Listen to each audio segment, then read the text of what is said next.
स्वाध्याय इयत्ता 7वी विषय विज्ञान पाठ 3 नैसर्गिक संसाधनाचे गुणधर्म. प्रश्न पहिला, रिकाम्या जागी कंसातील योग्य शब्द लिहा. पर्याय: तापमान, आकारमान, वस्तुमान, घनता, आर्द्रता, आम्लधर्मी, वजन, उदासीन, आकार. अ. हवेची बाष्प धरून ठेवण्याची क्षमता हवेच्या आर्द्रतेप्रमाणे ठरते. आ. पाण्याला स्वतःचा आकार नाही, परंतु निश्चित घनता व वस्तुमान आहेत.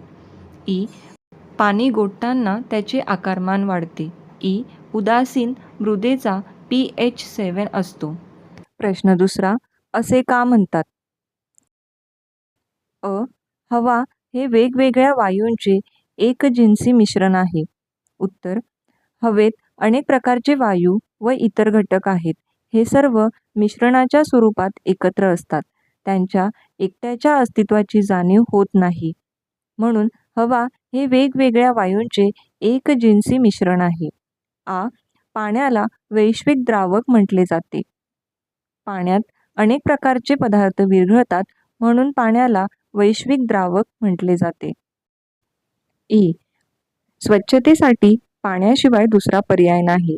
उत्तर: पाण्यात अनेक पदार्थ विरघळू शकतात. अंघोळ करणे, कपडे व भांडी धुणे अशा कामांकरिता पाण्याचा स्वच्छक म्हणून उपयोग करणे सोपे जाते. पाण्यासारखा दुसरा स्वस्त, सहज आणि सोपा पर्याय नाही, म्हणून स्वच्छतेसाठी पाण्याशिवाय दुसरा पर्याय नाही. प्रश्न तिसरा, काय होईल ते सांगा. अ. हवेतील बाष्पाचे प्रमाण वाढले. उत्तर: हवेतील बाष्पाचे प्रमाण वाढले की वातावरणातील आर्द्रता वाढते व हवा दमट होते. आ. जमिनीत सातत्याने एकच पीक घेतले. उत्तर: जमिनीत सातत्याने एकच पीक घेतले तर जमिनीत असणारी पोषक द्रव्ये कमी होतील. पीक घेताना रासायनिक खते जास्त प्रमाणात वापरली असतील तर जमिनीची पोत बिघडेल. जमीन पेरणी योग्य राहणार नाही. पीक योग्यरित्या येणार नाही. प्रश्न चौथा, सांगा मी कोणाशी जोडी लावू. अ गट हवा, पाणी, मृदा. ब गट उत्सर्जन क्रिया, प्रकाशाचे विकिरण, अकार्यता. उत्तर: हवा प्रकाशाचे विकिरण, पाणी उत्सर्जन क्रिया, मृदा अकार्यता. प्रश्न पाचवा, खालील विधाने चुकी बरोबर ते सांगा. अ. रेताड मृदेची जलधारण क्षमता कमी असते. उत्तर बरोबर. आ. ज्या पदार्थात द्रव्य विघळते त्याला द्रावक म्हणतात. उत्तर बरोबर. इ. हवेमुळे पडणाऱ्या दाबाला वातावरणीय दाब म्हणतात. उत्तर बरोबर. प्रश्न 6वा, खालील चित्राविषयी स्पष्टीकरण तुमच्या शब्दात लिहा.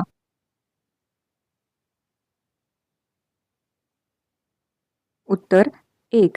चित्र अ मध्ये जमिनीला पडलेल्या छेदात पाणी दिसत आहे. हे पाणी द्रव स्वरूपात आहे. 2. चित्र आ मध्ये याच पाण्याचे बर्फ होत आहे. 3. हवा जास्त थंड झाल्यामुळे पाण्याचे तापमान कमी झाले. 4. बर्फ बनू लागले म्हणजे तापमान 4 अंश सेल्सिअस पेक्षा कमी होत आहे. 5. 4 अंश सेल्सिअस पेक्षा कमी तापमानाच्या पाण्याची घनता कमी होते व त्याचे आकारमान वाढते. 6. या तापमानाला पाणी प्रसरण पावते.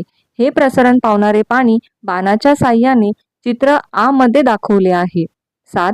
पाण्याच्या असंगत वर्तनामुळे हा छेद रुंदावलेला दिसतो. प्रश्न 7वा, खालील प्रश्नांची उत्तरे तुमच्या शब्दात लिहा. अ. हवेमुळे प्रकाशाचे विकिरण कसे होते. उत्तर: प्रकाश किरणांचे सर्व दिशांना विखुरणे म्हणजे प्रकाशाचे विकिरण होय. 2. हवेमध्ये काही वायू तसेच धूर व बाष्प यांच्या अतिसूक्ष्म कणांचे मिश्रण असते. 3. जेव्हा सूर्याचे प्रकाश किरण हवेतील या सूक्ष्म कणांवर पडतात तेव्हा हा प्रकाश सर्व दिशांनी विखुरतो. अशा रीतीने प्रकाशाचे विकिरण होते. आ. पाण्याचे विविध गुणधर्म स्पष्ट करा. उत्तर: पाण्याचे विविध गुणधर्म पुढील प्रमाणे आहेत. अ. प्रवाहिता. 2. उत्तम शीतक. 3. वैश्विक द्रावक. 4. स्वच्छक. 5. जैविक प्रक्रियांसाठी. 1. प्रवाहिता. पाण्याला प्रवाहिता असल्यामुळे ते जलवाहतुकीसाठी उपयोगी ठरते. जनिंद्राच्या साहाय्याने वीज निर्मिती करताना उंचावरून खाली पडणाऱ्या पाण्याच्या प्रवाहाचा वापर केला जातो. 2. उत्तम शीतक. उत्तम शीतक तापलेल्या गाड्यांच्या रेडिएटर्सचे तापमान नियंत्रित करण्यासाठी पाणी वापरले जाते. वैश्विक द्रावक. पाण्यात अनेक पदार्थ विरघळतात म्हणून त्याला वैश्विक द्रावक असे म्हणतात. द्रावक म्हणून पाण्याचा अनेक ठिकाणी उपयोग होतो. उदाहरणार्थ कारखाने, प्रयोगशाळा, अन्नपदार्थ शिजवताना इत्यादी. 4. स्वच्छक. स्वच्छक आपल्या जीवनातील रोजची नैमित्तिक कामे पाण्याच्याच मदतीने होतात. अंघोळ करणे, कपडे धुणे, भांडी स्वच्छ करणे इत्यादींसाठी पाण्याचा स्वच्छक म्हणून उपयोग होतो. 5. जैविक प्रक्रियांसाठी. शरीराच्या अंतर्गत होणाऱ्या अनेक जैविक प्रक्रिया पाण्यामुळे शक्य होतात. उदाहरणार्थ पचन, उत्सर्जन इत्यादी. ई. समुद्राच्या पाण्याची घनता पावसाच्या पाण्यापेक्षा जास्त का असते? उत्तर 1. समुद्राच्या पाण्यात बरेच क्षार असतात. 2. पावसाच्या पाण्याच्या तुलनेत समुद्राच्या पाण्यातील हे क्षार खूप जास्त असतात. 3. त्यामुळे समुद्राच्या पाण्याची घनता पावसाच्या पाण्यापेक्षा जास्त असते. ई. चांगल्या मृदा रचनेचे महत्त्व काय? उत्तर 1. मृदेच्या रचनेवर जमिनीची सुपीकता अवलंबून असते. 2. चांगली मृदा रचना असेल तर मुळांना पुरेसा ऑक्सिजन पुरवठा होतो. 3. अशा मृदेतून पाण्याचा निचरा चांगला होतो. त्यामुळे वनस्पतींच्या मुळांची योग्य वाढ होते. ओ. मृदेचे विविध उपयोग कोणते? उत्तर.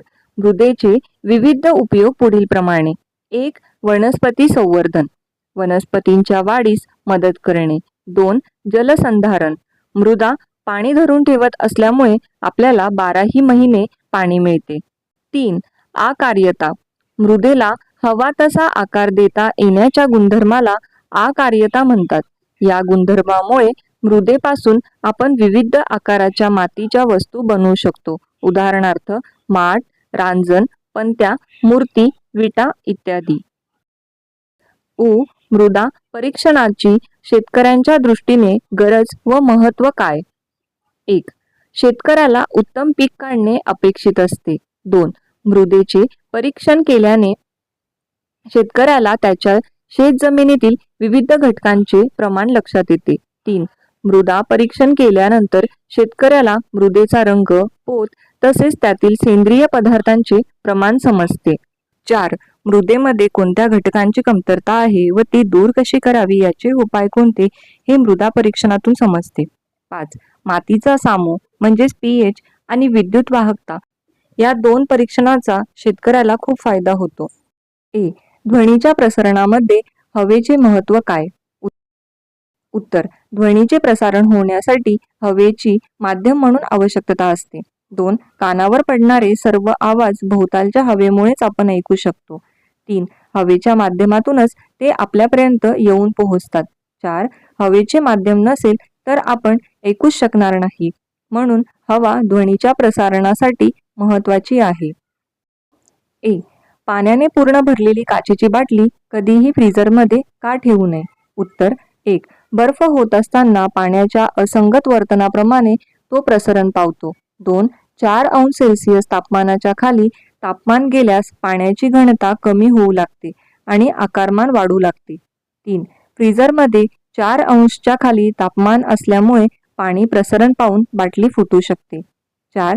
काचेची बाटली असल्याने फुटक्या काचांनी इजा होईल म्हणून पाण्याने पूर्ण भरलेली काचेची बाटली कधीही फ्रीझरमध्ये ठेवू नये. आता पाहूया पाठात विचारले गेलेले प्रश्न. पृष्ठ क्रमांक 17 वरील प्रश्न. चंद्रावर वातावरणाचा दाब असेल का?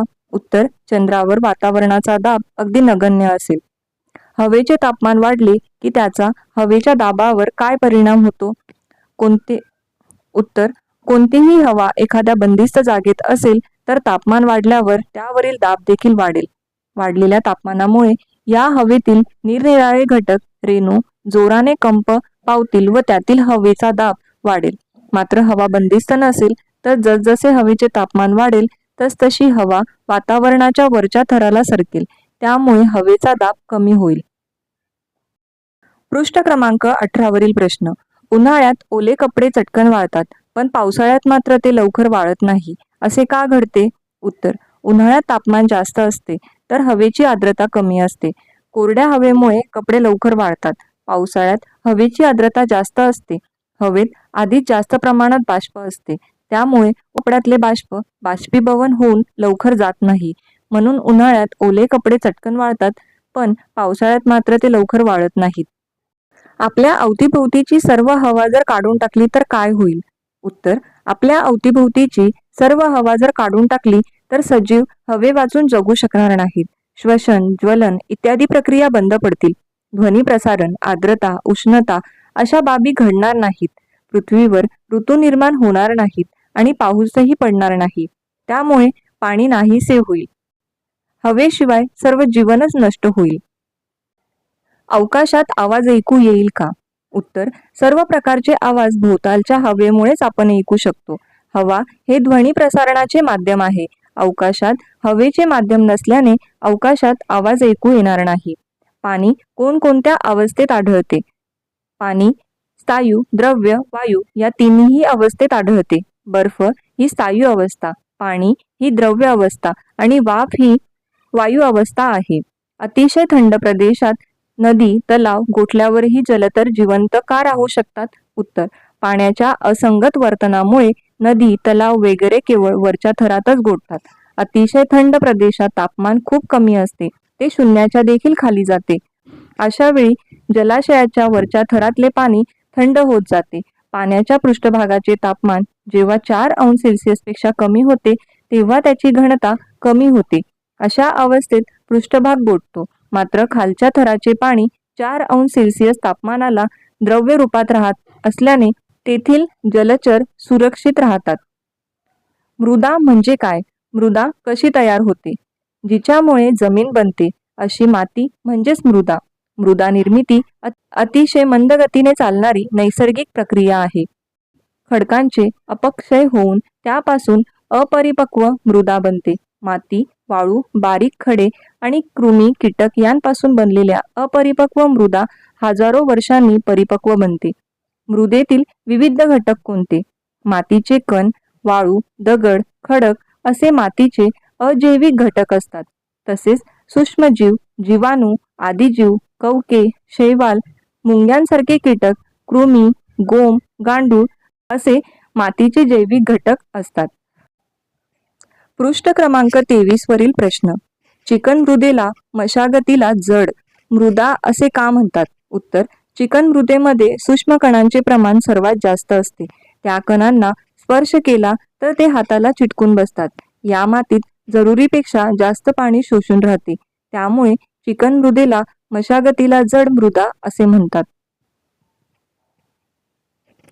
रेताड मृदेला मशागतीला हलकी मृदा असे का म्हणतात? उत्तर: रेताड मृदेत वाळूचे आणि मोठ्या कणांचे प्रमाण सर्वात अधिक असते. त्यामुळे पाण्याचा तेथून जलद निचरा होतो. मातीचे कण पाण्यात विरघळत नाहीत. अशा मातीचे थर वर खाली करणे कठीण जात नाही. त्यामुळे मशागत सहज करता येते. म्हणून रेताड मृदेला मशागतीला हलकी मृदा असे म्हणतात. पोयटा मृदेची जलधारण क्षमता कशी असते? पोयटा मृदा मध्यम आकाराच्या कणांची असते. याची जलधारण क्षमता जास्त असते, म्हणून तिला गाळाची मृदा असेही म्हणतात. पोयटा आणि चिकण मातीच्या मिश्रणात जास्त जलधारण क्षमता असते. पोयटा मृदा जितकी जास्त तितकी जलधारण क्षमता जास्त असते. कोणती मृदा पिकासाठी योग्य आहे आणि का? चिकन मृदा, थोडी रेताड मृदा आणि पोयटा मृदा यांचे योग्य मिश्रण शेतीसाठी चांगले ठरते. चिकन मृदा चांगल्या जलधारण क्षमतेची असते. पोयटा मृदेत अन्नद्रव्ये मुबलक प्रमाणात असतात. रेताड मृदेत मशागत सहज करता येते. या मिश्रणात सेंद्रिय पदार्थ जास्त प्रमाणात मिसळले की तिची सुपीकता अधिक वाढते.